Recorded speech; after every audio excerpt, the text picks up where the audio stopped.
Hola.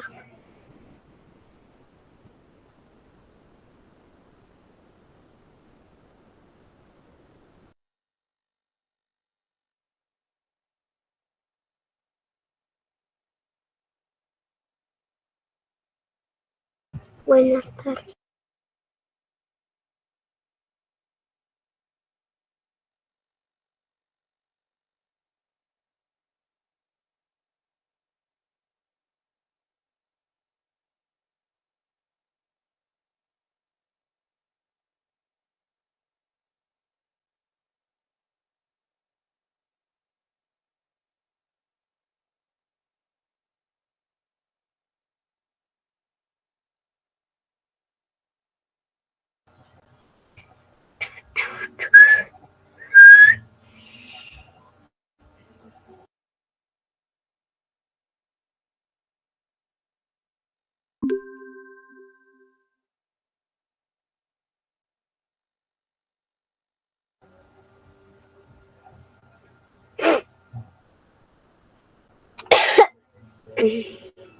Jóvenes, buenas noches, ¿cómo están?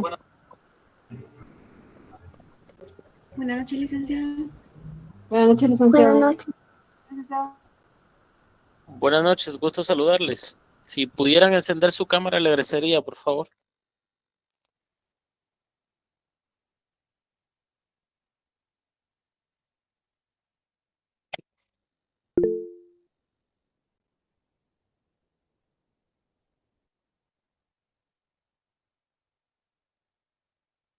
Line Noemí Socop, dígame. Buenas noches, Lick. Solo para solicitarle permiso de apagar mi cámara, porque acá donde vivo no hay energía eléctrica y solo con la batería tengo la compu ahorita. Si no se me va a Vale. apagar, por favor, licenciado. Gracias. Vale, no se preocupe. Ok. El otro día vimos más que todos los asuntos contenidos en el decreto 54-77 del Congreso de la República de Guatemala. Básicamente, pues vimos 16 asuntos. Que obviamente, pues, la estructura deviene de las reglas que ya en su momento, pues, hicimos ver.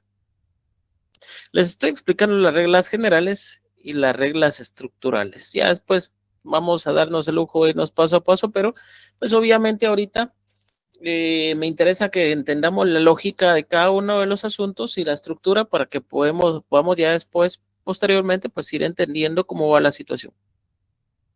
El día de hoy vamos a ver ciertas cuestiones diferentes. Por ejemplo, en el proceso de Sorio, las reglas pues no se cumplen como tal. Algunas sí y otras no. Y vamos a entender el día de hoy por qué es de esa forma, por cuáles se cumplen y cuáles no. Entonces, veamos la primera. Voy a tomar un formato solo así. Voy a intentar otra fórmula, no el esquema que tradicionalmente tenemos. Ahorita vamos a refrescar los conocimientos. ¿Cuáles eran los 3 primeros pasos que se recuerdan ustedes que les había comentado que llevaba todo asunto de jurisdicción voluntaria? ¿Se recuerdan? Buenas noches, licenciado. El primero era acta notarial de requerimiento. Ajá. El segundo era primera resolución. Y el tercero era notificación de la primera resolución. Exactamente. Entonces, pongámoslo en pantalla para ver cómo nos va quedando nuestra presentación de la estructura de este proceso. Lleva un APN. ¿Se recuerdan ustedes? Con este código, pues ustedes ya van a saber que obviamente el primero es, obviamente, el acta notarial de requerimiento.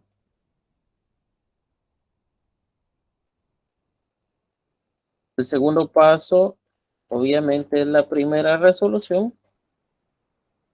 Y el tercer paso, pues obviamente, es esa es la notificación de la primera resolución. Solo le voy a agradecer que apague su audio, por favor. Zuli, por favor, si puede apagar su audio. Gracias. A menos que hablen, por favor, sí les voy a solicitar que apaguen su audio, porque así no distraemos y estamos atentos a la clase. Ahora, si no van a estar en la clase, pues es otra situación totalmente diferente, ¿verdad? Pero en la medida de lo posible sí les voy a solicitar esa comprensión para no distraer y sobre todo en esta clase que a algunos les dificulta un poco. Entonces, pues por respeto sí les solicito que tomemos eso en consideración. Ok, tenemos entonces estos 3 pasos. Estos sí o sí son cajoneros. ¿Cuál es el último paso? Dejemos estos 3 primeros acá y antes de seguir la estructura, veámoslo acá, pongámoslo hasta acá. ¿Cuál es el último paso que les dije yo que llevaba todo proceso de jurisdicción voluntaria? Remisión del expediente. Que te vaya al archivo general de protocolos a la directora. Exactamente, remisión del expediente al archivo general de protocolos. Se supone que aquí, pues ya el expediente ya está terminado, entonces no hay ningún problema. Aquí lo voy a dejar de último. Ya sabemos que este es el último. Como les dije yo que finalizaba todo asunto que tenía que ver con bienes, ¿se recuerdan? Por medio de una escritura pública. De una escritura. Y los que tenían que ver con actos de la vida civil, pues obviamente les comenté a ustedes que finalizaban con resolución notarial.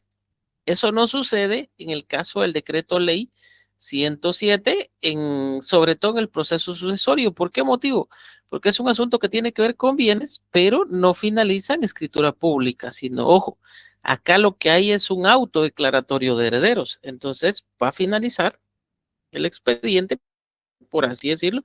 Y ojo, pues hay ciertas situaciones que todavía tienen que hacerse después, pero la finalización notarial como tal depende de un auto declaratorio de herederos. Entonces pongamos acá el auto, en esta parte pongamos auto declaratorio de herederos. Vean cómo es fácil de entenderlos. Entendemos esto, realmente se nos va a facilitar lo demás. Pan conmigo. Ok, ya estamos acá. Vamos a poner esto, si quieren, en amarillo para saber que acá pues estamos finalizando nuestro asunto. Ok, en este asunto, cuando tiene que ver la PGN, la Procuraduría General de la Nación, para que el notario pueda resolver, ¿cuál es la obligación del notario previo a resolver? ¿Se recuerdan a qué institución le tiene que dar audiencia? A la PGN. A la PGN.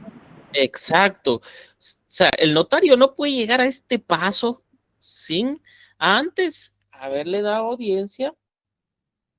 ¿A quién? A la Procuraduría General de la Nación. Excelente. Esta es una regla realmente estructural y eso sucede en la mayoría de resoluciones y de asuntos en jurisdicción voluntaria donde se le tiene que dar audiencia a la PGN. El notario no puede resolver sin antes tener la audiencia de la Procuraduría General de la Nación, es decir, sin antes contar con el dictamen de la Procuraduría General de la Nación, que para el caso del notario es vinculante, es decir, el notario sí está obligado a resolver conforme lo demanda la Procuraduría General de la Nación. Ok, vamos a ver. Vamos a utilizar un código. Ese lo voy a utilizar yo después de los 3 primeros pasos. Y lo voy a poner acá arriba y lo voy a marcar de otro color. Esta letra la voy a marcar de otro color. Solo quiero que tomen en cuenta el código. Vamos a marcarlo color rojo. ASAE. Después de la PN, si ustedes se memorizan este código, que quizás son pequeños códigos que yo utilizo para memorización, ya ustedes deciden si les quedan bien o no. Sí, Christopher. Buenas noches, licenciado. Solo Buenas noches. me perdí en una cuestión. En el proceso sucesorio, antes del auto declaratorio de herederos, ¿se le da audiencia a la PGN? Sí, efectivamente. Si están involucrados menores. No. Eso es general. Eso es para general, todos. siempre. Eso es para todos. Y si se percatan ustedes en los demás asuntos de jurisdicción multánea, yo ya les envié el documento. Ustedes, si lo pudieron imprimir, mucho mejor, porque pueden ir revisando. Si se percatan donde hay menores incapaces o ausentes, ¿sí? O por ejemplo, en el caso del patrimonio familiar, la constitución de patrimonio familiar, el notario no puede resolver sin antes haberle dado audiencia a la Procuraduría General de la Nación. ¿Qué quiere decir? Que esos 2 pasos sí o sí, ustedes los van a entender. ¿Por qué? Porque si hay audiencia a la Procuraduría General de la Nación, quiere decir que el siguiente paso, después de dar la audiencia a la Procuraduría General de la Nación, si el dictamen es positivo, es el notario ya puede resolver. Ya saben los 2 primeros pasos. Acá les estoy enseñando el proceso sucesorio. ¿Por qué? Porque es el más complicado quizás para muchos, pero realmente es sencillo. Yo acá les estoy dando un código, el ASAE. Con el ASAE, lo que tienen que saber ustedes es que la primera A va a ser avalúo fiscal. Eso lo tienen que, perdón, es el aviso al registro de procesos sucesorios. Este es el primero. Este se da dentro de los 8 días siguientes que el notario ha resuelto. Aviso al registro de procesos sucesorios. ¿Dónde se encuentra este registro? ¿Quién me puede decir? En el edificio de la corte, en el sótano. Exactamente. Si han ido a Torre de Tribunales, en el sótano del edificio, bueno, ustedes suben las graditas al ingresar y a mano derecha, donde los empiezan a revisar y les piden documentos para que puedan ingresar, al llegar al primer pasillo, a mano izquierda, al fondo van a encontrar el registro de procesos sucesorios. Es fácil. Ok. Después del aviso al registro de procesos sucesorios, que este se da durante los 8 días, si quieren, le ponen abajo ustedes 8 días, obviamente, es el plazo que tienen para poder dar el aviso. La solicitud de informes a los registros de la propiedad. ¿Con qué objetos se solicitan esos informes? ¿Quién me puede decir?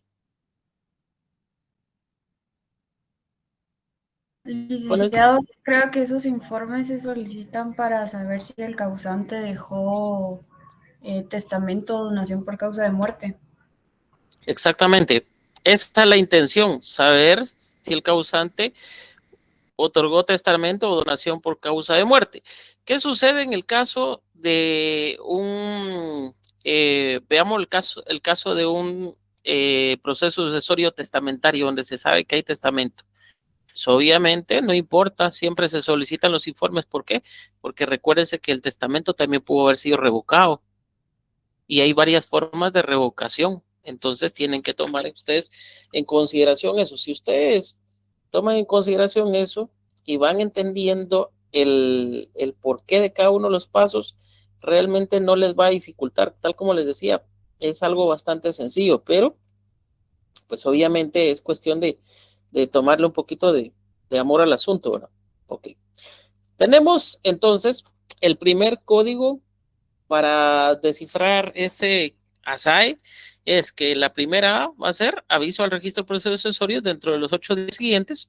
solicitud de informes a los registros de la propiedad. Eso es pues bastante sencillo, no hay ningún problema. Posteriormente, el avalúo fiscal y los edictos en el diario oficial dentro de un plazo de 15 días. El avalúo fiscal. El avalúo fiscal y los edictos en un plazo de 15 días. Ok, 3 edictos. ¿Qué es lo que tienen que tomar ustedes en cuenta acá? Perdón, acá son tres publicaciones. ¿Qué es lo que tienen que tomar ustedes en cuenta acá? Primero, cuando estén en la práctica realizando este proceso, es la solicitud de informe se debe dar a los 2 registros. El registro, pues que en realidad es solo un registro, la ley solo contempla uno, pero en la práctica estamos acostumbrados a decir que son 2, que es el de la ciudad de Guatemala y el segundo registro de propiedad que está en Quetzaltenango, en Xela. Realmente solo es uno, la ley solo contempla uno.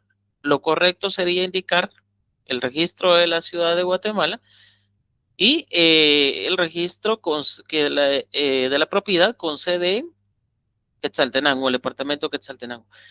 Eso sería lo correcto, pero bueno, ya son discusiones un poco más prácticas que en su momento, pues vamos a hablar de ellas. Lo que sí me interesa es que sepan que la solicitud de informe se debe hacer a los 2 registros. No hay necesidad que viajen al registro. Si ustedes están acá en Guatemala, pues no hay necesidad que viajen a Xela a entregar, a solicitar el informe. Sí, no lo pueden hacer desde acá en Guatemala. Ustedes van al registro de la propiedad central y hay una ventanilla donde pueden entregar la solicitud o el oficio solicitando información al segundo registro de la propiedad que está en Quetzaltenango. Y si están en Quetzaltenango, también hay una oficina para de la zona central. ¿Sí, Christopher? No, Perdón, licenciado, me voy dando algo perdido. El aviso al registro de procesos sucesorios se tiene que dar dentro de los 8 días siguientes al acta notarial de requerimiento. Vea, usted finaliza el proceso sucesorio, se lo voy a explicar de esta manera. Ya. El motivo por el cual se realiza la vía notarial es porque lo que se pretende es que el proceso sea ágil, sea rápido, sea célero. Entonces, a los 8 días siguientes de iniciado, de radicado el proceso sucesorio, ya el notario da el aviso o tiene de plazo para dar el aviso al registro de procesos sucesorios. ¿Por qué? ¿El aviso de qué? De radicación. ¿Eso qué quiere decir? Iniciado el proceso sucesorio ante notario, el notario tiene que informar al registro de procesos sucesorios. Entonces, ¿de qué informa? De la radicación. Cuando se solicitan informes, si algún notario pues ha radicado el proceso como tal, es eso, es indicar qué notario ha iniciado con ese trámite y desde qué fecha, ¿sí? Iniciar sobre esa situación. Eso es prácticamente, Christopher. Muchas gracias, Lick. Ok, entonces volvemos.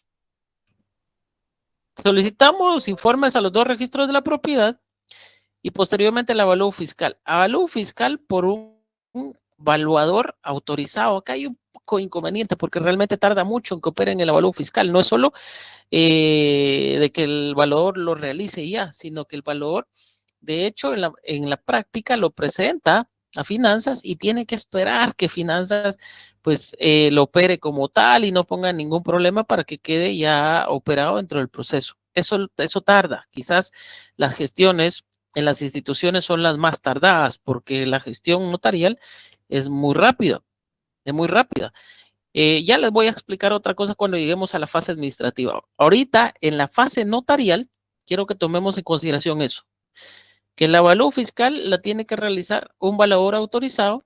¿Por quién? Por el Ministerio de Finanzas.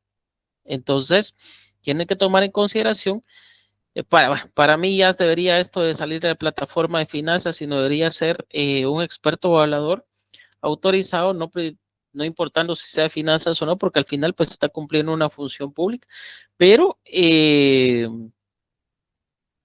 tomar eso en consideración solo por finanzas lo hace engorroso y lo hace un poco complicado y lo hace en muchos casos hasta muy oneroso. Pero bueno, volvamos. Después del avalúo fiscal, el siguiente paso va a ser la publicación de edictos dentro de un plazo de 15 días. Ya les voy a explicar en su momento cómo trabajar los edictos y les voy a explicar el tema de las publicaciones, porque puede ser un edicto durante el plazo de 15 días, que por ejemplo puedan ser varias publicaciones que salgan en el diario oficial.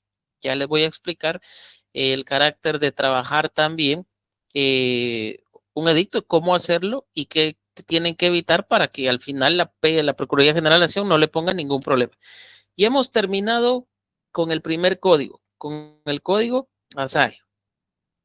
Entonces, aquí estamos dentro de la fase notarial.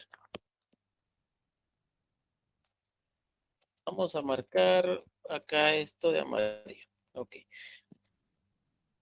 Esta es la fase notarial. Y después nos vamos a ir, aquí vamos a hacer 2 cuadros más.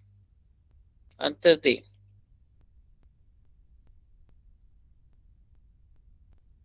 Ok. Nos vamos al grupo de las 4 As. Vamos a utilizar códigos. Acá tenemos como que 4A, donde 2 son actas notariales. ¿A qué me refiero? Las 2 primeras actas, después de realizar los edictos, tienen que, en los edictos, ¿qué es lo que se pretende? Al final los edictos son para convocar a junta de herederos. Esa es la intención. Lo que tienen que saber es que después de los edictos, de las publicaciones, los edictos debían de cumplir un objeto, que era citar a junta de herederos. Entonces, obviamente, si hay junta de herederos, al momento de darse la junta de herederos, tiene que haber un acta de junta de herederos. Esto es muy importante porque lo tienen que entender. Si ya citaron para junta de herederos, obviamente, después de citarlos, mediante los edictos, se va a dar la junta de herederos. Y producto de la junta de herederos va a ser un acta notarial. Posteriormente al acta notarial, ¿qué les interesa a los herederos después de haberlos reunido? Y saber, de saber que realmente se han declarado herederos como tal. Ya conocemos quiénes son los herederos. Deben de tomar algo en consideración acá. Por ejemplo, Alejandra Segura, ¿qué me puede usted decir? Si puede colocar un poquito la cámara para que la pueda ver, por favor. ¿Qué me puede usted decir de un bien, por ejemplo, a usted, su familiar, veamos una tía o su abuelo, le dejó un legado, a usted y usted compareció a la Junta de Herederos? La pregunta es, previo a que usted llegara a Junta de Herederos, ¿usted vendió esa propiedad que le había dejado su abuelo? ¿Usted la cedió mediante un contrato, una cesión de derechos hereditarios? ¿Es eso válido? ¿Podía usted hacerlo antes de la Junta de Herederos o no? No, yo siento que no. ¿Por qué motivo?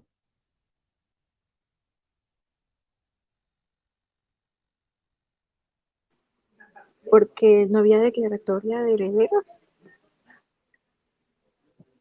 La razón es fundante. Vean, pues, lo más importante, y me interesa explicarle la práctica. ¿Sí, Velvet? Licenciado, ahí sería porque no se le ha discernido el cargo de administrador de la mortual. No, no porque ella no es administradora de la mortual, es heredera. Ah, ok. LIC. Sí, en este caso legatario.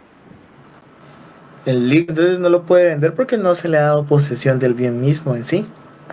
Vean, pues, en la práctica se realiza, sí puede ser en cierta forma válido. Solo les quiero explicar a ustedes el riesgo que esto conlleva para que no les pase. Vean, pues, jóvenes, es muy común que la gente lo haga y que los notarios, con tal de ganarse sus centavitos, pues permitan esto. Y es más, lo denominan erróneamente, porque lo denominan como compraventa de derechos hereditarios, y eso es erróneo, porque no se puede vender algo que uno todavía no tiene, cuya titularidad no la tenemos. Lo correcto en esos contratos, y lo vamos a ver cuando lleguen ustedes conmigo a Derecho Notarial 4, es que lo correcto es cesión de derechos hereditarios. Yo sí puedo ceder mis derechos hereditarios, pero no soy titular todavía. Es decir, una cesión la puede hacer sin ningún problema, y la cesión puede ser a título gratuito o a título oneroso. A título gratuito, por ejemplo, si fuera una donación, pero obviamente el título completo es cesión de derechos hereditarios.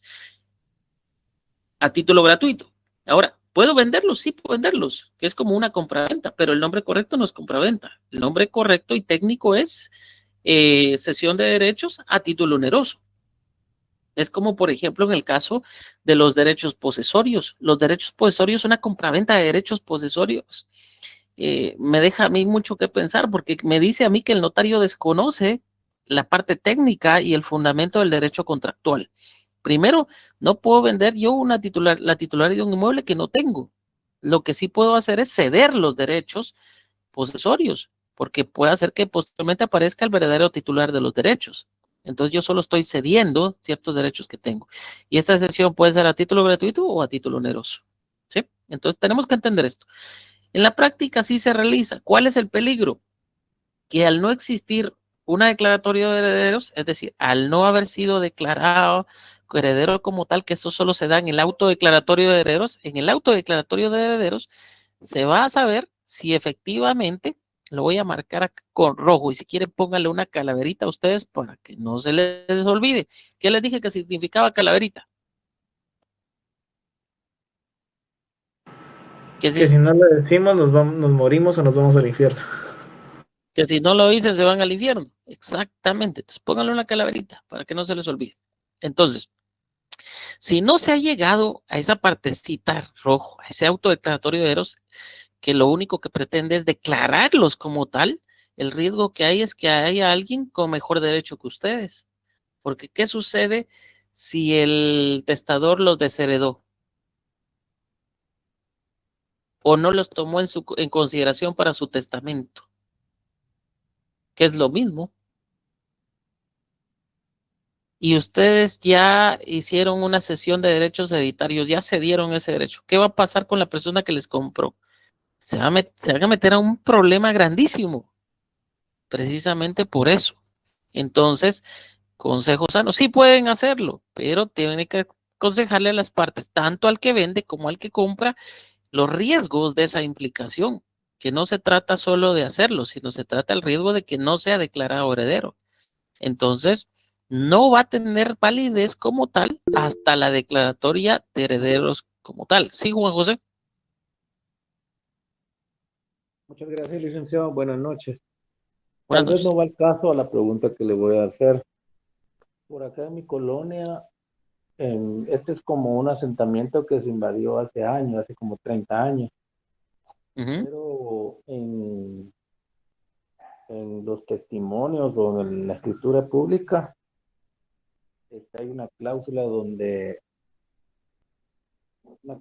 tiempo donde no lo pueden vender en 40 años, digámosle, porque he visto yo escrituras así, pero muchas personas vendieron eso. ¿Es válido esas compraventas, licenciado? Solo veamos algo. Primero, hay cláusulas permisibles y cláusulas, pues obviamente que aunque esté, pues de hecho todas las cláusulas pues están permitidas una vez ya operadas en el registro. El detalle es qué tan operables son legalmente. ¿Por qué? Porque puede ser que algunas cláusulas estén, pero realmente nunca puedan cumplir con los presupuestos legales esperados. Es decir, los efectos no se van a dar por más que se quieran. Por ejemplo, usted le puede prohibir si dona un bien a su hijo, por ejemplo, pero usted no quiere que se case con Juanita porque le cae mal, porque es la hija de una su vecina que le cayó mal. Usted lo puede hacer. Lo que no le puede, o sea, usted lo puede hacer, ¿por qué? Porque usted le va a poner, bueno, si dejo este bien inmueble, pero si te casas con Juanita, lo perdés. Ok, perfecto, es permisible. Lo que no es posible es que usted le prohíba a su hijo casarse. Es decir, su hijo se puede casar con alguien más, con otras personas, menos con Juanita. Es como que una pequeña condición. Lo que no puede prohibir usted es el matrimonio, ya, es la institución, pero sí ciertas condiciones que se pueden dar para poder donar el bien como tal. Ahora bien, en el caso de esas cláusulas, por ejemplo, cuando se da tiempo, estas, si es el Estado el que impone, y ojo con esto, el que, por ejemplo, se le ocurre donar o hacer este tipo de apoyos sociales donde da bienes inmuebles para apoyo a la gente, el Estado constituye lo que se conoce como un cierto gravamen sobre el bien, como un cierto patrimonio. Entonces, lo grava de esa forma y le impone a las personas un cierto tiempo para que no lo vendan, tiempo en el cual las personas están obligadas a permanecer en el bien y a vivir ahí. Eso sí es legal y es permitido. Las personas no van a poder levantar ese gravamen estatal hasta que no hayan cumplido con ese requerimiento. Después de eso, yo he visto bienes, incluso que han pasado por Fontierras, ahorita están realizando el proceso de levantamiento de ese patrimonio, y ahí es no solo la protección del Estado que se puso sobre el bien, sino también lo he visto en Udevipo, y eso sí es permisible, siempre y cuando sea el Estado. Ahora, fíjense, en el caso de una persona particular es un poco complicado que eso se pueda dar legalmente. Primero, porque en la ley no está estipulado. Si lo hizo a través de compraventa, más complicado aún, porque la compraventa, y una vez hecho el traspaso, ¿quién es el titular? El titular es la persona. Y ojo, la titularidad, lo que le da a la persona, al titular del derecho de propiedad, son los poderes materiales y los poderes jurídicos. Los poderes materiales, uso, goce y disfrute del bien, su fruto. Y los poderes jurídicos, la enajenación y la reivindicación. Es decir, yo puedo vender el bien, yo puedo cederlo, lo puedo reivindicar contra alguien que me lo intente quitar, pero una vez sea mío, yo puedo hacer con el bien lo que quiera. Y no me pueden por eso prohibir el tema de venderlo en 10, 20 años. Eso no está. Aunque se disponga en una compraventa, el tema legal, incluso en el Código Civil, es complicado, porque ¿cómo va a pelear usted si usted ya lo vendió? Usted ya le ganó el bien, usted ya obtuvo lo que quería. Ese acto oneroso ya se dio. Entonces ese acto oneroso le impide a usted como vendedor imponer reglas futuras. ¿Ya? ¿Estamos ahí? Sí, licenciado. Excelente, muchas gracias. Ok, entonces eso para aclarar, esto es derecho notarial 4. ¿Sí, Juan José Colorado?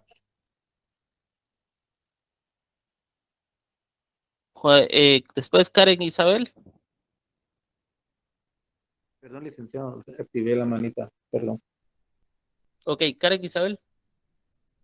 Sí, licenciado, solo entonces con lo que dice el compañero, pues prácticamente no sería procedente porque, como lo indica usted, si al momento de la compraventa obviamente se transmite el dominio y el goce, uso y disfrute, pues no se puede como tal poner esa cláusula, me imagino.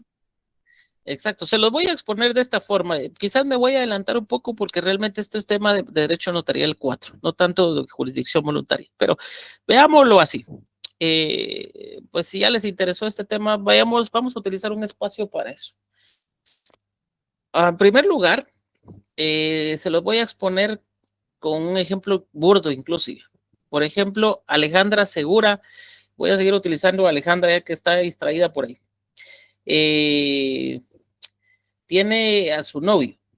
Ella tiene el uso, goce y disfrute de su novio. Ella no puede decir, es que voy a vender a mi novio, se lo voy a dejar a tal y tal persona. No, él tiene derecho inclusive a dejarla e irse con alguien más. ¿Por qué? Porque ella solo tiene el uso, goce y disfrute de su novio, no tiene un título que le faculta a ella para reclamarlo, ¿me entienden? Ahora bien, ¿qué sucede si Alejandra Segura se casa con él? ¿Qué es lo que va a pasar si lo ve con alguien más? Va a llegar y le va a decir, momento, pero este ya está casado conmigo, búscate a alguien más si querés, pero me pertenece.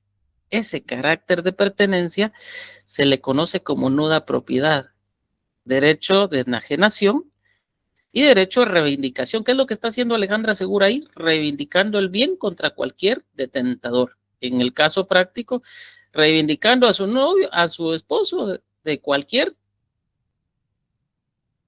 mujer que intente quedarse con él. Esos son poderes jurídicos.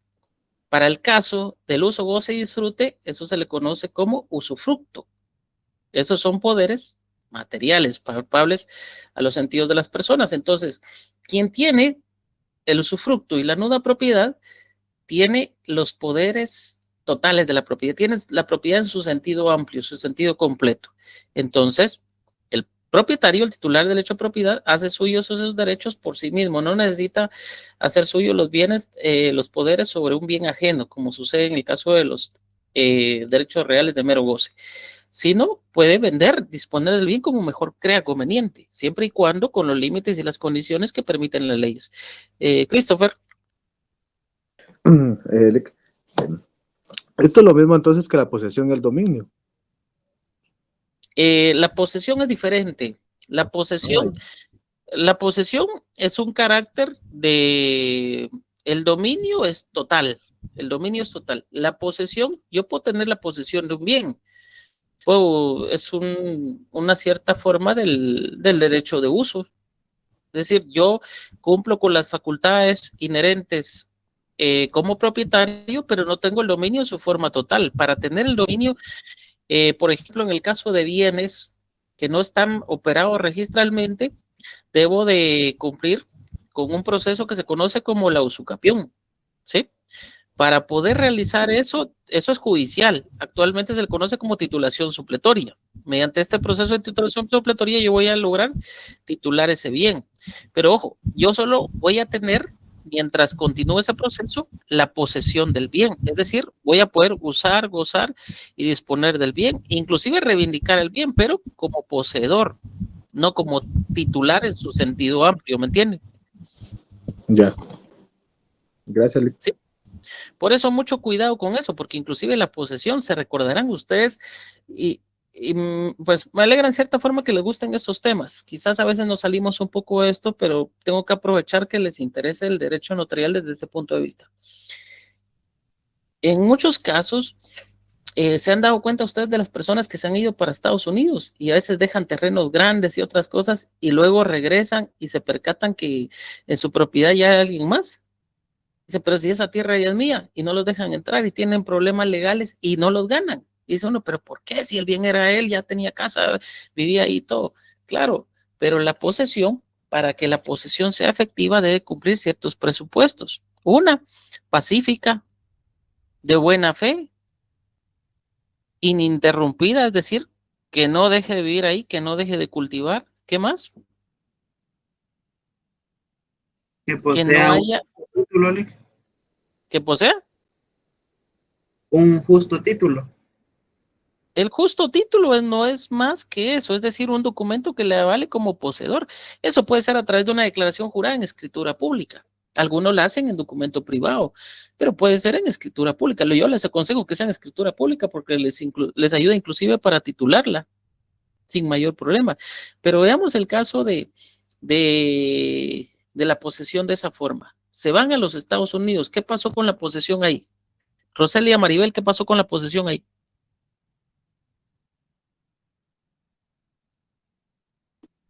Que ahí la otra persona que se queda es la que va Ya, a reclamar los derechos.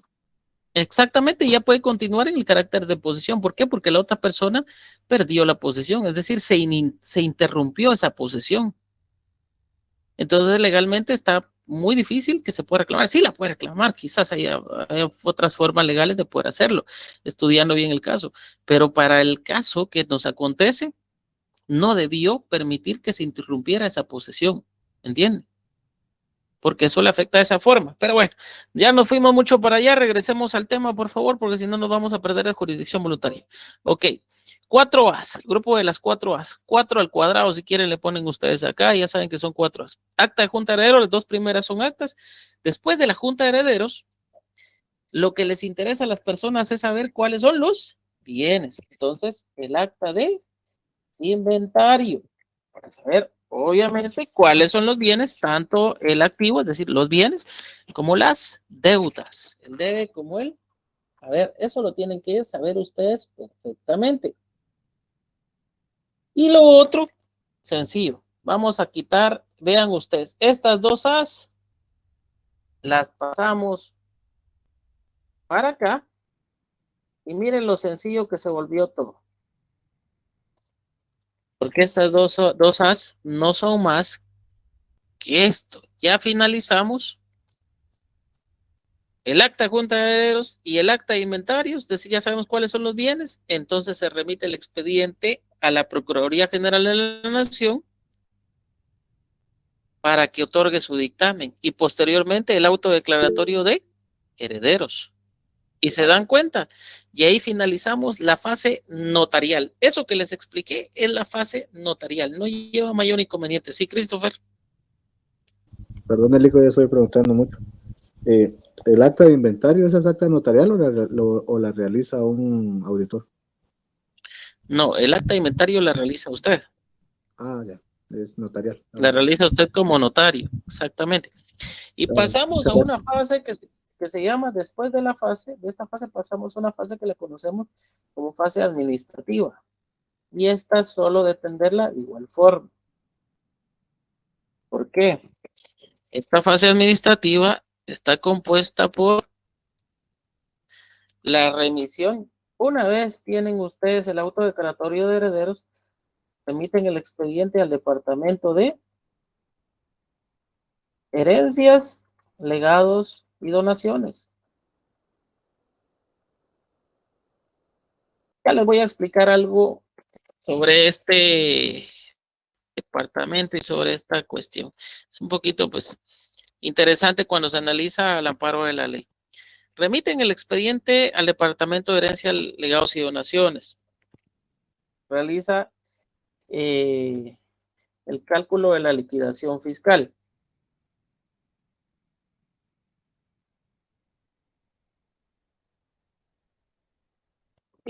Vamos a dejarlo por acá para que lo entendamos.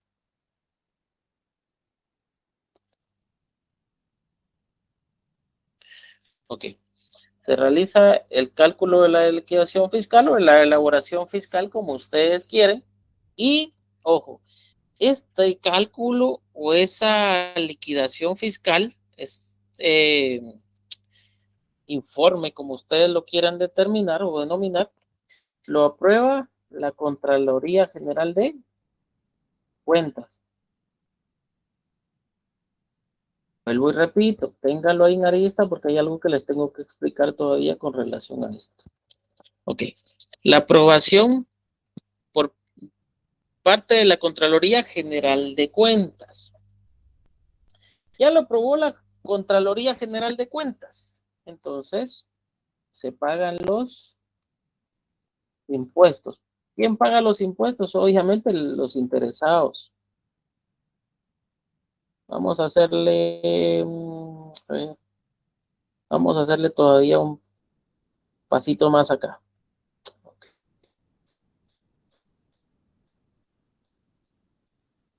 Ok, se pagan los impuestos, los interesados. El notario dice, bueno, ya tenemos esto, se pagan los impuestos y se devuelve el expediente al notario. ¿Para qué? Para que continúe, obviamente, ¿verdad? Ok. Esos son los pasos de la fase administrativa. ¿Cómo se los voy a explicar? Remisión del expediente al Departamento de Herencia, Legados y Donaciones. ¿Cuál es el objeto que realiza el cálculo de la liquidación fiscal? ¿Quién aprueba esa liquidación fiscal? La Contraloría General de Cuentas. Una vez aprobada la liquidación fiscal, lo que se pretende o lo que pretende el Estado es que usted pague los impuestos. Pagar los impuestos, se le devuelve el expediente al notario. Sencillo, sin mayor problema. Christopher, y después les explico cuál es el problema acá. Perdón, no quité la manita, perdón. Ok, bueno, entonces vean pues, cuando analizamos, ahorita todavía no nos vamos a entrar en esta ley, pero ya posteriormente les voy a explicar, a la ley de herencia, legados y donaciones, realmente esta ley ya está derogada. ¿Por qué?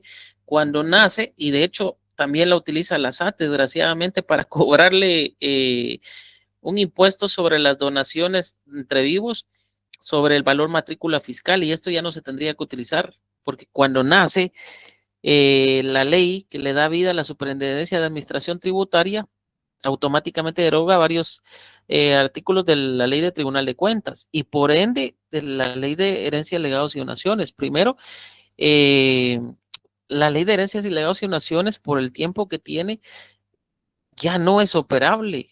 Lo que hace es castigar realmente el bolsillo de las personas. Se ha vuelto el proceso sucesorio tan oneroso que muchos prefieren, y se los digo yo en la práctica, prefieren, esto sucede más en los departamentos, prefieren realizar una declaración de derechos posesorios con el notario y no seguir el proceso sucesorio, pese a que ya llevan años y que se los han heredado. Y entonces hay bienes, posteriormente los titulan supletoriamente, pero hay bienes que tienen 4 o 5 propietarios a veces, tienen varias inscripciones y son el mismo bien. ¿Por qué sucede? Porque no, a las personas o a los herederos no les resulta tan atractivo pagar 15,000, 20,000 quetzales a un notario en el proceso sucesorio. ¿Por qué? La fase administrativa tan solo para pagar los impuestos se lleva meses, es lo que más tarda en el proceso sucesorio. Los clientes se enojan porque dicen, ¿por qué lleva tanto tiempo? Es que ¿por qué no avanza mi caso? Porque solo para ese cálculo de la liquidación fiscal se tarda mucho tiempo. Esto ya debe ser reformado. Ya debe ser reformado porque lo que interesa es que se paguen los impuestos. ¿Quién debería llevar ese cálculo de los impuestos? La SAT. Y debería ser mucho más rápido. No lo tendría que hacer finanzas, porque no es el objeto de finanzas. Pero sí ya tendría que realizarse de una forma oportuna sin tener tanto inconveniente. Pero veamos, esto es legalmente, es desarrollo legal. En su momento vamos a ver si tenemos una conferencia sobre este aspecto para que entendamos un poco más y ya les voy a explicar las aristas de esto. Tal vez hablar con algunos colegas para que podamos abordar esto y tener un tipo de foro sobre este tipo de situaciones. Bueno, ya tenemos esto. Vean lo interesante de entender la situación. Terminamos con el auto declaratorio de herederos. Después del auto declaratorio de herederos se supone que la fase administrativa se repitió el expediente para eso. Vamos a quitar el último paso porque obviamente lo vamos a dejar y lo vamos a poner de último. Se le devolvió el expediente al notario. Acá no hay escritura, sino terminó mediante un auto declaratorio de herederos. ¿Qué es lo que se pretende? ¿Qué es lo que se pretende con devolverle el expediente al notario? Ya están todos los pasos cumplidos, no hay ningún problema, se pagaron los impuestos, ya el notario tiene el expediente. Se compulsan los testimonios de las partes conducentes con su duplicado para cada heredero y legatario. Esta es la situación. Entonces, este es el siguiente paso. Pues, que no van a tener ningún inconveniente en entenderlo. Después del compulsados, ojo, ¿se recuerdan ustedes que les hablé de los testimonios? Hay testimonios regulares y testimonios regulares. Testimonios regulares son aquellos que son copia fiel de documentos protocolares, es decir, de escritura matriz, del acta de protocolación, de la razón de realización o de la transcripción del acta del testamento común cerrado. Es decir, documentos que van en el protocolo. Pero ojo, ahí dentro de los regulares está el testimonio y el testimonio especial. Pero los testimonios irregulares no. Los testimonios regulares lo que reproducen son otros documentos notariales que no son protocolo. Por ejemplo, el testimonio regular del índice de protocolo. En su examen privado, dígame 3 testimonios irregulares. Testimonio regular del índice de protocolo. Y los otros 2 están en jurisdicción voluntaria en el decreto ley. Bueno, están en decreto ley de los 2. Decreto ley 107 y decreto ley 125-83. Testimonio de las partes conducentes dentro de un proceso sucesorio y testimonio de las partes conducentes dentro de una rectificación de área de bien inmueble urbano. ¿Sí? ¿Por qué? Porque lo que hacen es reproducir otros documentos que no son documentos protocolares. ¿Sí? Ok. Ya vinieron ustedes y compulsaron los testimonios. Cumplieron con esa parte. Se supone que los testimonios se presentan a los registros públicos y se dan los avisos de traspaso. Veamos, registros públicos y avisos de traspaso. Pero ojo con esto. ¿Por qué? Lo voy a poner acá.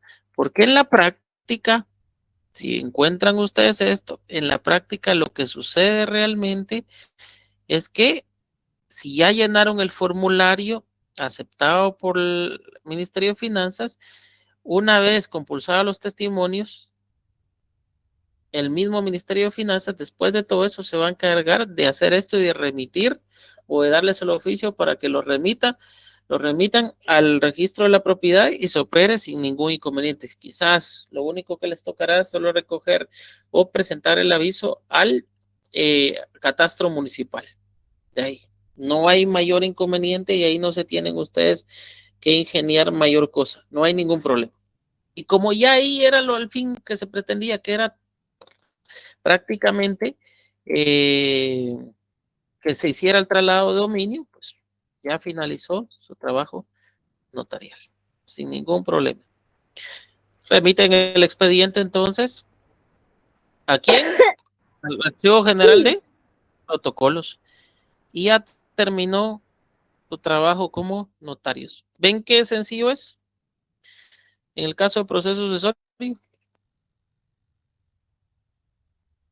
Sí, Carlos.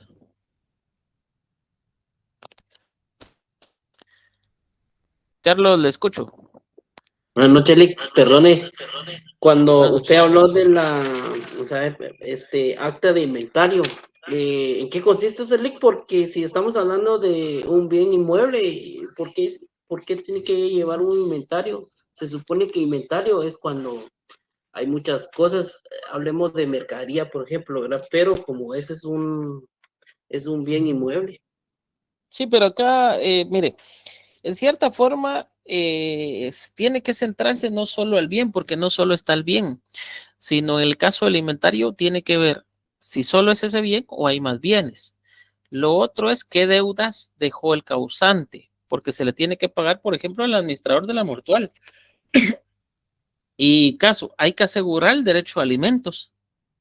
Y si hay hijos menores, tiene que asegurarse el derecho a alimentos.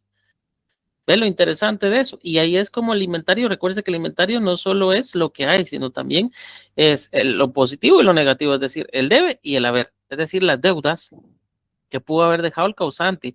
En este caso, si hay herederos, los herederos tienen que cumplir con la carga de las deudas. Si el legatario,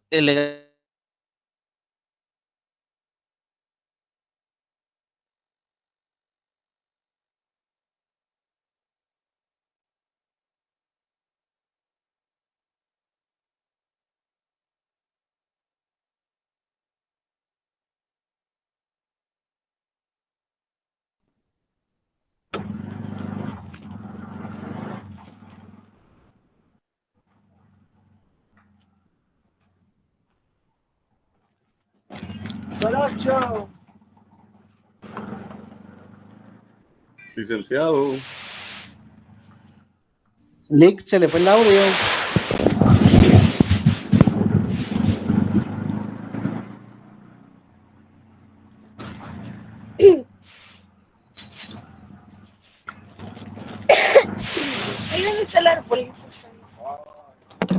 Gracias.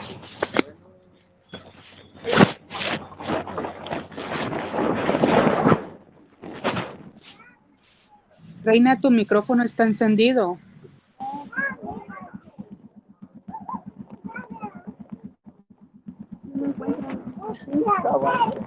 Reina, su micrófono, compañero.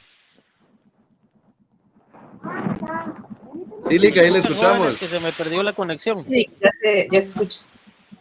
Ok, gracias. Entonces, gracias. Entonces, Reina, por favor, si apaga su micrófono, le agradecería.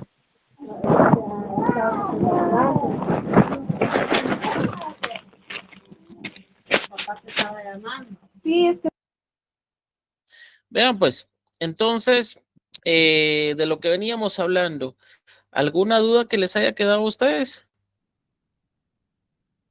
Lick, ¿en qué momento se hace ese acta de inventario? Disculpe.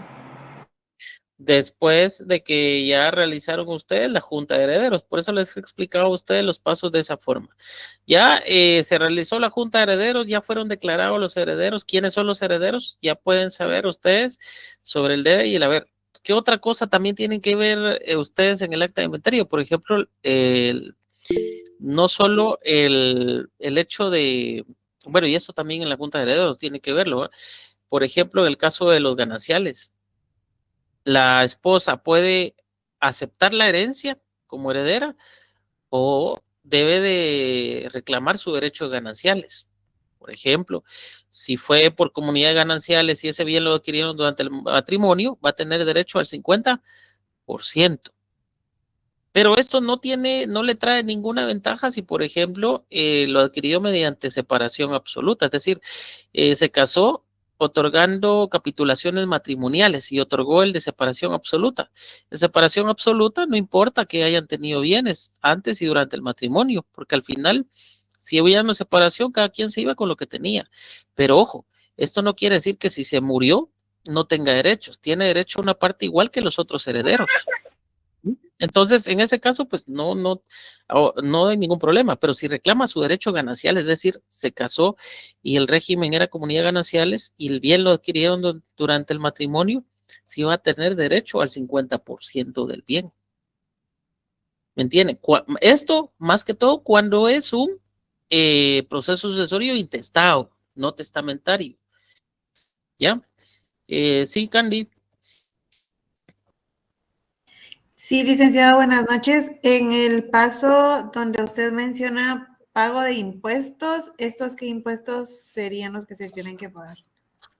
Los impuestos a la herencia. Recuérdense que por eso les he pedido a ustedes que traten de leer su ley, porque esto nos va a ayudar a nosotros a entender un poquito más allá.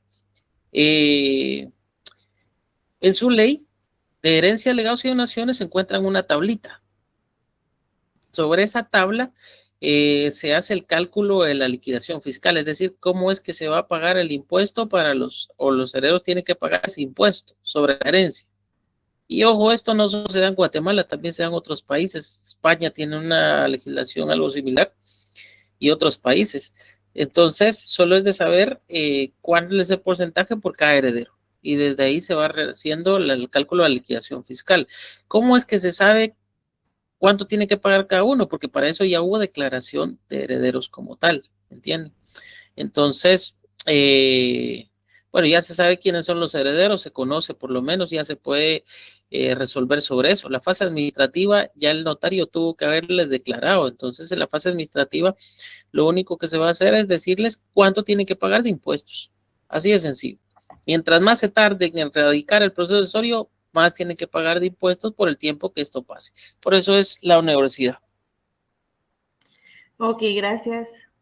Ya vamos a analizar esa tabla, no se preocupen. Ahorita me interesa que entremos esos pasos y después vamos a ir viendo proceso por proceso. Van a ver lo interesante que es. En el caso de los gananciales, bueno, me voy a meter un poco al matrimonio y a la unión de hecho por acá.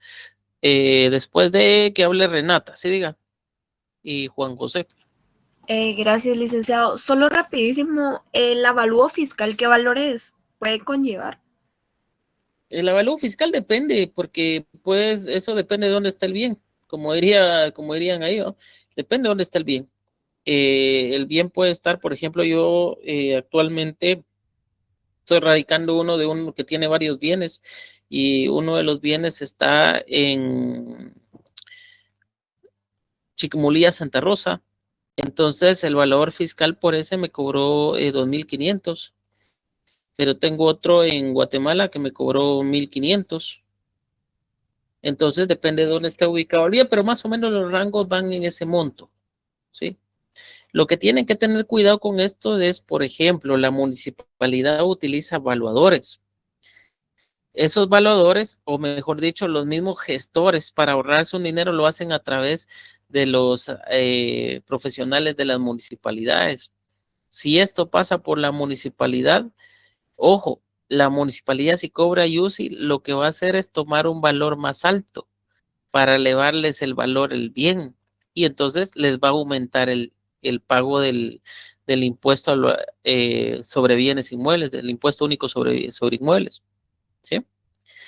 Entonces, tienen que tomar en consideración eso. Por eso es importante contratar a un profesional que sepa y que no vaya a utilizar a alguien de la municipalidad, porque es una pequeña jugada que están utilizando ellos, porque en la práctica ellos de oficio no pueden llegar solo así y realizar una evaluación y después aumentarles el impuesto único sobre inmuebles, porque muchos han accionado legalmente y a la municipalidad ha tenido que retrotraer sus actuaciones. Entonces, lo que han hecho es que han recurrido al uso de estos valores y que al final cobran por los servicios sin que la gente lo sepa, pero lo que hacen es que el valor del bien lo aumentan.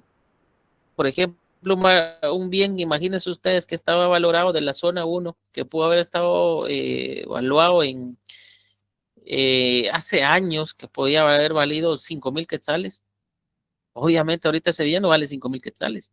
Valdrá quizás unos 1,000,000, 2,000,000. Y el avalúo fiscal, al momento de llegar en eso, si es alguien de la municipalidad, le va a tratar de poner el valor mayor o un valor por lo menos más alto. ¿Qué es lo que va a lograr con esto? Que aumente el pago del impuesto sobre bienes inmuebles. ¿Sí, Juan José? Gracias, licenciado.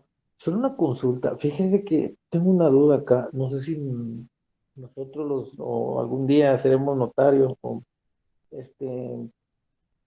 nosotros podemos actuar de oficio, es decir, en el trámite donde está la publicación de edictos.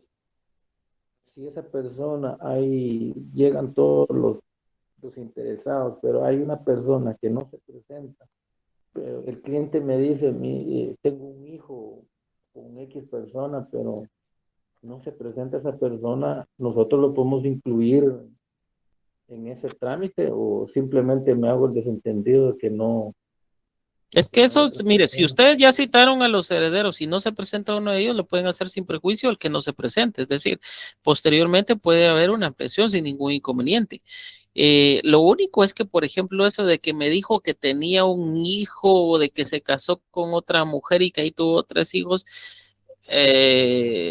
vulgarmente es como dice, esos son chismes, no hay fundamento. Mientras usted no tenga certeza de eso, usted como notario no tiene ningún problema en continuar con el proceso, porque usted no tenía la certeza de ello. A salvo el caso que llegara con usted, le presentaron una certificación de nacimiento, mira, aquí está la declaración, él es hijo, esto y lo otro, ¿sí? Aparte, recuérdense que los autos notariales o las resoluciones notariales, en el caso de la jurisdicción voluntaria, no causan firmeza, es decir, siempre pueden ser modificados por la vía judicial, siempre están sujetos a una revisión. Aunque ya han pasado los años, puede promoverse una cierta revisión y si hubo error notarial o hubo mala fe del notario, estos pueden ser modificables. Entonces tienen que tener cuidado con eso. Vamos ahí. Bueno, veamos el caso del matrimonio como les estaba explicando, porque acá he visto algunos inconvenientes donde no han entendido mucho esto. El hecho, y se los explico de esta forma, hace unos días precisamente abordaba este tema en España, acá en España, sobre el derecho de familia y platicábamos algo sobre las capitulaciones matrimoniales o los pactos prematrimoniales como se denominan en algunos países. Realmente, yo hacía un poco de broma con esto porque decía yo, es que en la práctica ya no les causa tanto interés el matrimonio a las personas. ¿Por qué? Porque pues sale más costoso el divorcio que el matrimonio. El matrimonio inclusive se lo regalan en las municipalidades, inclusive algunos notarios con tal de hacerse de algunos clientes pues lo regalan. Entonces, pero el divorcio no, el divorcio sí se lo cobran y más caro. Entonces muchos ya no ven tan atractivo el hecho del matrimonio porque dicen mejor me uno y si no funciona pues nos separamos y ya está. Es como que un acuerdo. Pero ¿qué sucede cuando hay hijos y cuando hay bienes? Entonces el matrimonio se cobra una real importancia. Muchas parejas dicen, bueno, pues que no me interesa. Quizás mejor una unión de hecho. Así no hay ningún problema. Después hago la declaración y ya está. Voy con el juez, hago mi separación de cuerpos y ya está. Pero para el caso de del proceso sucesorio sí tiene importancia, porque ahí no está reconocida como tal la unión de hecho, pero el matrimonio sí, pese a que tiene todas las obligaciones de derechos como el matrimonio, la unión de hecho, valga la redundancia, en el caso del proceso sucesorio es diferente, porque ahí es la esposa, y podría ser en cierta forma una unión de hechos, pero poco sesgada y legalmente podría haber un poco de complicación. En cambio, en el matrimonio, no, porque el matrimonio permite que se otorguen capitulaciones matrimoniales. Y decía yo en este foro que suena interesante porque para las chicas, y no les quiero decir con esto que sean interesadas, ojo, no quiero ofenderles, sino les voy a decir qué es lo que sucede, porque también pasa para el caso de nosotros los hombres. El hecho de que la mujer dice, bueno, vamos a hacer algo, como normalmente nos engañan un montón, y el hombre es tan mentiroso que siempre nos anda diciendo que no es así, entonces, y se los digo porque yo ya he realizado 2 capitulaciones matrimoniales en ese sentido. Sabemos legalmente, ustedes ya pasaron civil, que las capitulaciones matrimoniales pueden ser el régimen matrimonial a través del cual se va a formar, puede ser comunidad absoluta, separación de bienes o comunidad gananciales. Esto lo saben ustedes. Pero ustedes sabían que legalmente se puede hacer un tipo de régimen especial del matrimonio donde la pareja puede decidir de qué forma desean dividir los bienes en caso de una separación. No precisamente comunidad absoluta, no precisamente separación de bienes, sino decir, por ejemplo, no, yo quiero que si nos separamos, el 80% de los bienes sea para mí y el 20% para vos. O este bien para mí y este otro para vos. Pues esa es una forma especial de decidir el régimen del matrimonio. Cómo se va a manejar ese régimen en caso de una separación. Entonces, para algunas chicas suena atractivo a veces porque es como una forma de mantener esa fidelidad por parte del varón, de decirle, mira, si me engañas, si me resultas infiel, entonces el 80% o el 100% es para mí y te quedas sin nada si nos separamos. Ahora, si no hay infidelidad, si nos separamos, pues por cuestiones comunes, entonces 50-50. Y como el chico está enamorado y no quiere dejarla y ya hasta que se le va a ir con alguien más, entonces mejor acepto. Entonces suena atractivo desde ese punto de vista, como también en el caso de los hombres para decirle, mira, yo tengo más bienes, si me querés, entonces te voy a, máximo con las chicas más joven. Entonces, si me eres fiel, entonces tanto de bienes para ti. Si nos separamos, si me eres infiel, no te quedas con nada. Es como una forma para manejar eso desde ese punto de vista. Quizás muchos no lo ven así, pero como les digo, yo en la práctica sí he hecho 2. Entonces ya cuando la chica, y ojo, son estudiantes de derecho las que me lo han pedido. Y les voy a decir que es lo peor de todo, porque a veces no sé si estoy creando monstruos. Porque una de esas chicas fue una alumna la que me lo pidió en su matrimonio, que me pidió un régimen especial para ellos. Y el chico no tuvo más que aceptar. Y es más, cuando estaban con ellos, yo le dije, pero ¿está usted seguro? Porque ella me dijo, mire, es que no hace falta que le explique. Yo ya le expliqué. Yo le digo, es mi obligación como notario. Llego, se sienta el chico, yo le expliqué. Y le digo yo, ¿entendió? Es que ella ya me explicó, me dijo. Pero usted lo entendió, está seguro de esto, lo va a firmar. Yo todavía siendo consciente, tratando de llegar a la conciencia. Entre nosotros los hombres, pues nos apoyamos bastante, luego piensen lo mejor. No, es que ella ya me lo dijo y mire que ya tenemos fecha y todo. Bueno, dije, yo ya viene instruido y firmó. Y al siguiente día, pues obviamente era el matrimonio, se casaron y todo. Y si viven felices o no, no lo sé. Ya en eso ya llevan 3 años. Pero es interesante verlo desde ese punto de vista, ¿me entienden? Pero ojo, por ejemplo, en una separación absoluta otorgaron unas capitulaciones matrimoniales donde dispusieron que cada quien se queda con sus bienes en el caso de una separación, así no me interesa lo tuyo, tampoco me interesa lo que hayas obtenido en ambas partes. Pues eso no quiere decir que si fallece uno de los dos no le vaya a tocar nada a la pareja, sino sí le toca, pero las partes son iguales como a cualquier heredero. Eso lo tienen que ver ustedes desde ese punto de vista. Exacto, como dice acá el compañero, lo hubiera pensado mejor. Pues miren, yo por lo menos cumplí con mi obligación notarial para decirle que lo pensara.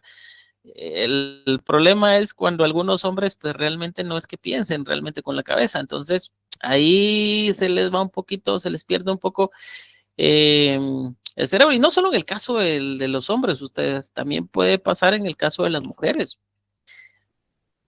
Hay mujeres, y les voy a decir a ustedes, yo esperaría que ustedes realmente fueran mujeres, y tanto en los hombres también, porque hoy la violencia no opera solo para las mujeres, sino también para los hombres. Yo esperaría que las mujeres realmente fueran más inteligentes en ese sentido, que no se dejaran manipular por nosotros los hombres en algunos casos.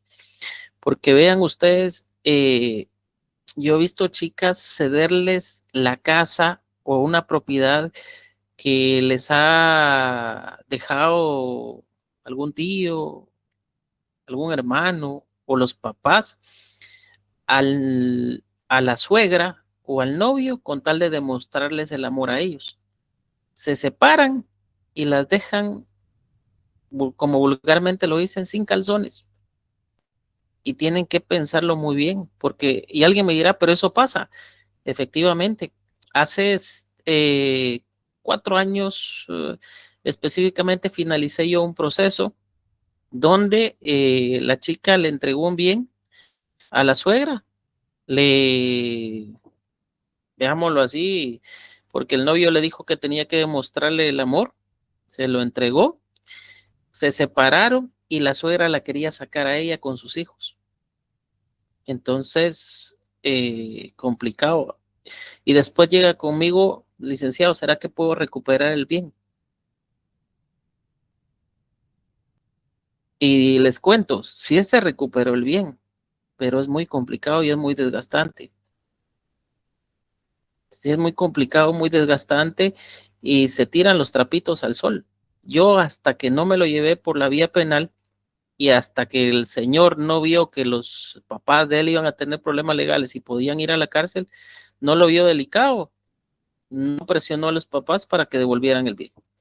Pero hasta ese punto, señores, hay cosas que se pueden evitar si son más juiciosos y más juiciosas. Entonces, a las mujeres más pilas, porque van a ser unas abogadas y tienen que ser bien pilas. Las suegras son del diablo. Y no crean ustedes, también a veces los yernos o las nueras.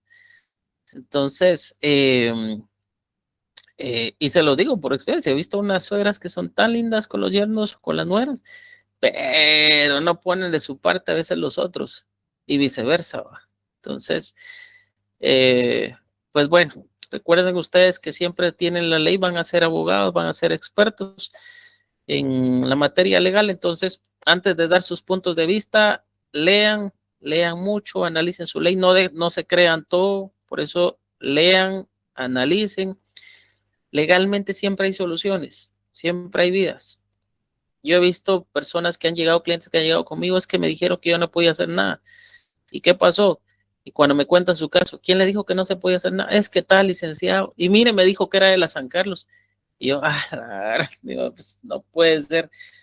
¿Por qué no le dijo que era otra universidad? Vean, pues, la cuestión acá, yo lo que quiero es formar alumnos inteligentes, y ustedes lo son. Entonces, para la próxima clase, al leer su ley de herencia, legados y donaciones, repasen el proceso sucesorio nuevamente, vamos a darle una repasada nuevamente, y nos saltamos hasta la rectificación de área de bien inmueble urbano, y les voy a explicar otras aristas de ahí. De ahí volvemos a hacer una revisión de cada uno de los procesos, ya con cada uno de sus pasos, y vemos los que nos hicieran falta y cuál es el que hacer de eso, y posteriormente vamos a ir agarrando asunto por asunto con los documentos hasta finalizar este semestre. Es una jornada complicada y larga, pero ustedes son pilas. Entonces, nos vemos en la próxima clase, jóvenes. Les deseo a ustedes feliz noche.